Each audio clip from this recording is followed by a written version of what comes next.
where they make grey Nicolls cricket bats. And this is the Grey Nicolls factory, in fact, and I'd like to introduce you to Richard Gray, who is now, hold on, which generation are you? We're the 5th generation. It's such a gorgeous object. It seems so weird that it starts out as a bit of wood. It certainly does. Cricket bats are made out of English willow, which is only grown, obviously, in England. And we are the only people who actually go out and grow our own willow.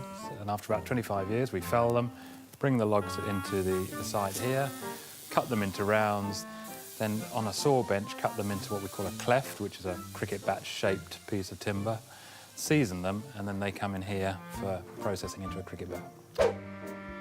It takes a huge amount of time and care, not to mention sheer skill, to make high-quality cricket bats. Firstly, the handle needs to be wedged tightly into place. Try and pull it. OK. Won't come out, will it? It's impressive.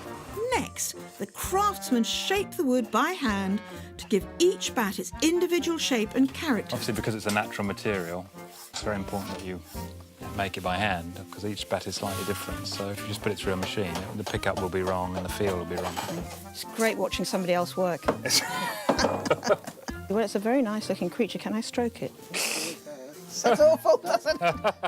Then the bat is passed repeatedly through a press to bow and compress the soft fibres of the wood so it won't dent or break.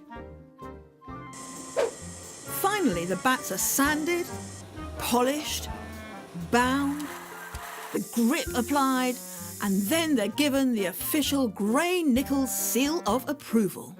Stashed away safely in the offices, there's an impressive collection of memorabilia in their cricket museum. It's the original shape of cricket bats, going right So back to different. the 1800s when they played with underarm bowling and 2 stumps. This is interesting. W.G. Grace, who most people know as the famous cricketer from the Golden Age. It's a letter from Grace, and it says, "I used one of your bats at Hastings in 1894 and scored 131. I used it when I made my 100th century and scored 1,000 runs in May with it, so I think I may call it my record bat." What an amazing thing to have. That really is quite a special special, thing to yeah. have, isn't it? Well, who would have thought that I, Sophie Grigson, total cricket ignoramus, would have found Grey Nicolls such an utterly fascinating place?